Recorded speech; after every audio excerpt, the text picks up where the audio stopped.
Welcome to the place where we learn about and learn from the leaders in our field who are powering creativity. I'm Aaron Dworkin, and this is Arts Engines.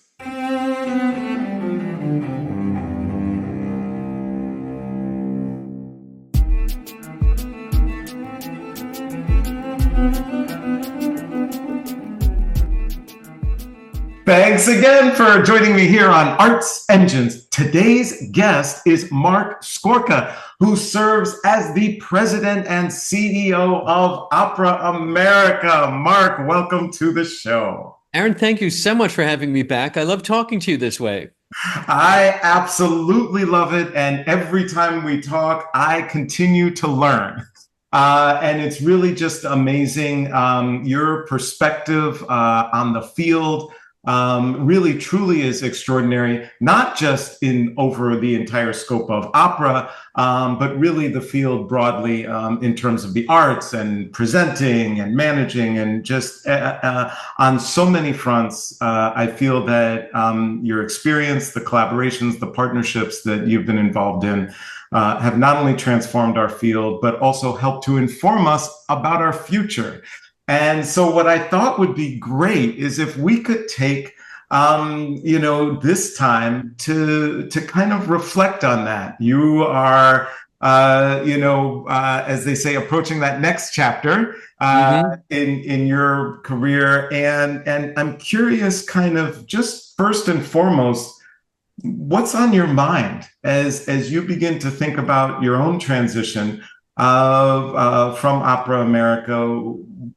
What's on your mind? Wow. Thank you so much, Aaron, for that really kind and hyperbolic introduction, and I will try to live up to it.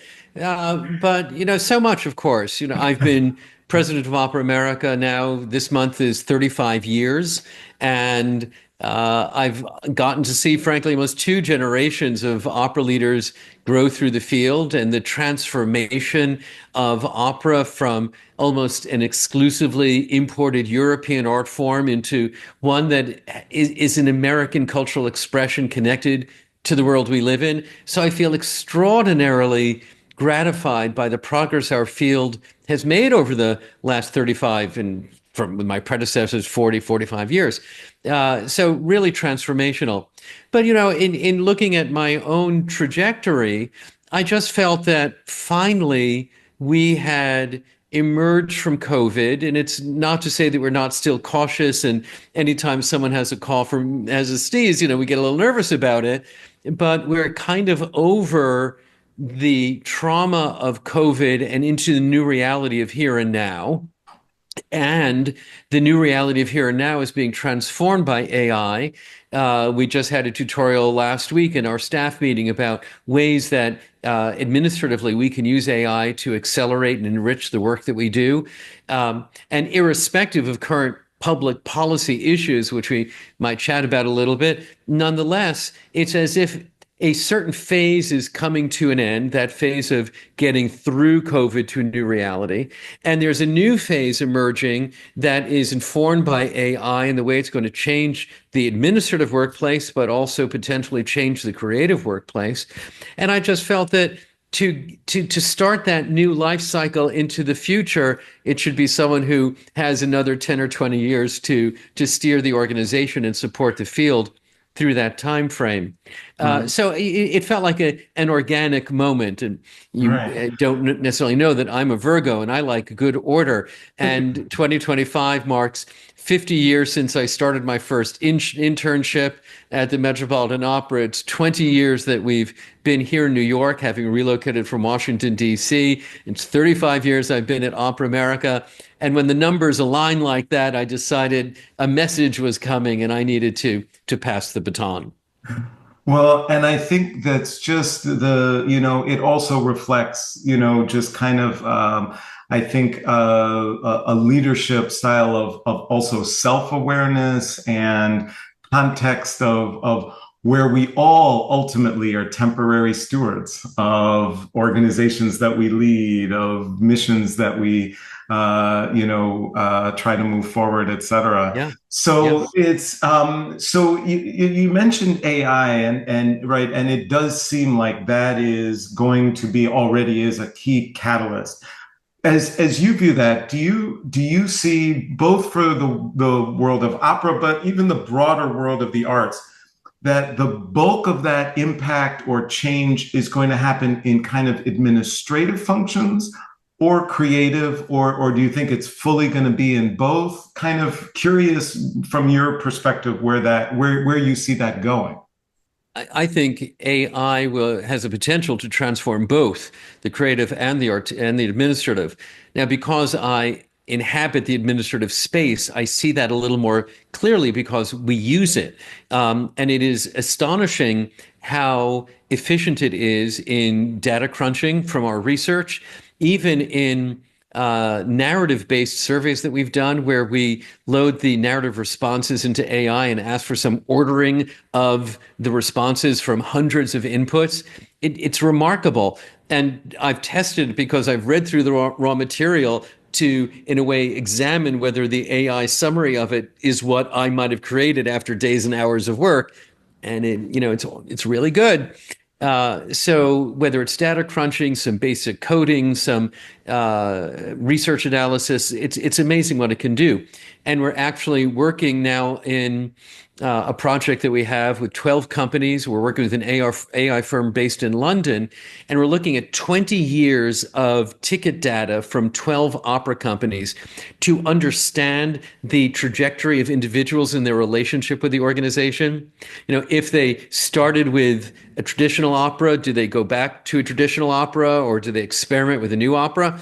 If their first visit is with a new opera, do they come back for another new opera, or do they want to see Carmen? So we're using AI at a level of analytics that we've never been able to do before. I see it. There are always people who want to reduce costs. We're not going to save a single job using AI in the office. We may just be able to work smarter, which is always a good thing. On the And creative side, the it seems intellectual the property issues are insights. enormous. Right, and it seems the insights that you're able to gain, the support that it does to strategic thinking Yep, almost and absolutely. strategic planning is extraordinary. Really. I mean, it frees you up and not only frees you up for more time for good thinking, but I think it actually advances where you start your good thinking because it's come up with some observations, if you will, some findings that you wouldn't have gotten to on your own. So it's just terrific. And as I started to say, I think the intellectual property issues around the creative side is where we're going to need expertise to navigate through that. And what constitutes original work? How much can you borrow from the commons before you are a robber from the commons? So again, those are lots of issues that will play out over time, which is why, again, I think, Opera America needs to be led by someone who has another 10 or 20-year horizon to figure out how all of this can be done in an ethical way. Yeah, absolutely. So, well, and thank you so much because, of course, everyone in our audience is either immersed in or needs to address these issues surrounding AI.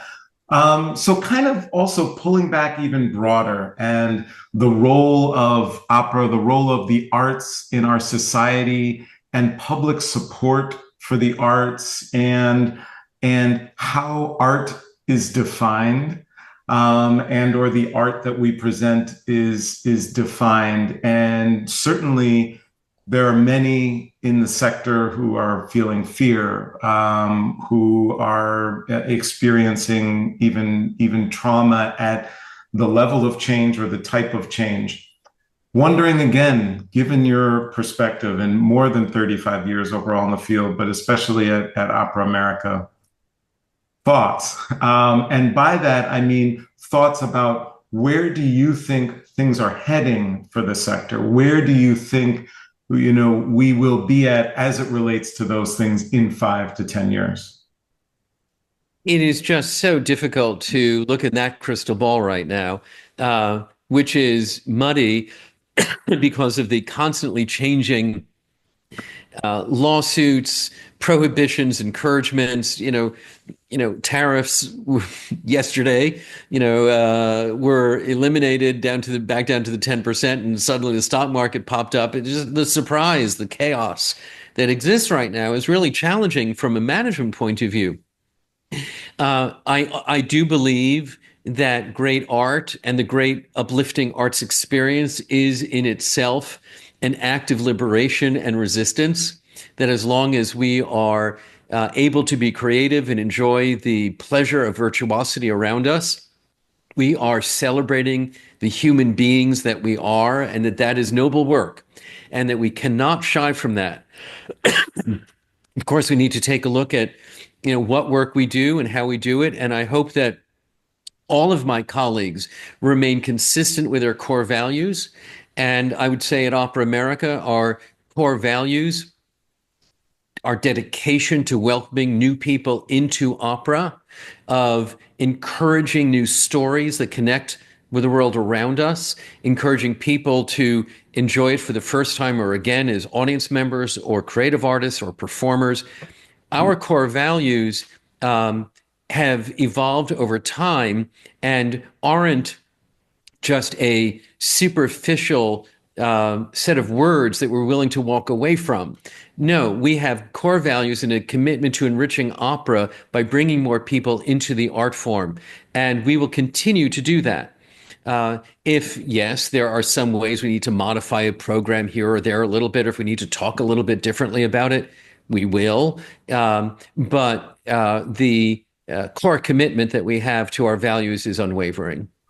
Absolutely. It really is, I think, awesome. And while the times may be challenging, I definitely think there is optimism in the end, because art plays a role. No matter what we do structurally, I think in our society, art will definitely find its way Oh, through. absolutely. Art will be with us. The human being is inherently creative.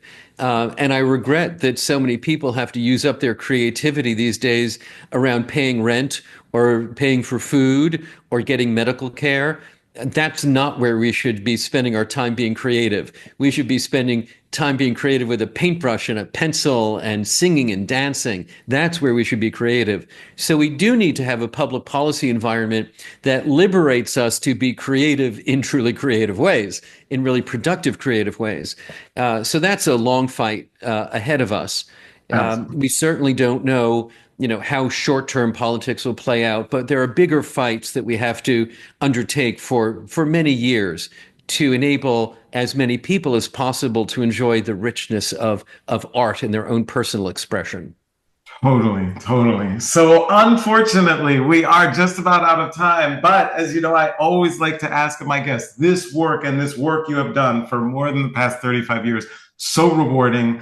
But you have encountered a lot of challenges over the way, along the path, I'm sure. And for all of those leaders, right, who are tuning in, and especially administrative leaders, any suggestions, anything that you have found that helps you through those toughest of times as a leader, when no matter how challenging it is, you have to move forward and you have to lead others? It is, it's challenging. I'm someone who has the ability to compartmentalize.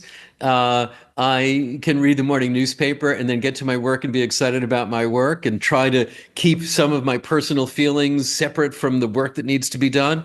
So just organizing one's life to react as appropriate in each step of the day. But that's me personally. I think what's so important, though, is to live with curiosity, to understand what is going on, not just in our opera bubble or our arts bubble or even our nonprofit bubble, but to really be open to learning from across the spectrum of life and enterprise in this country and around the world.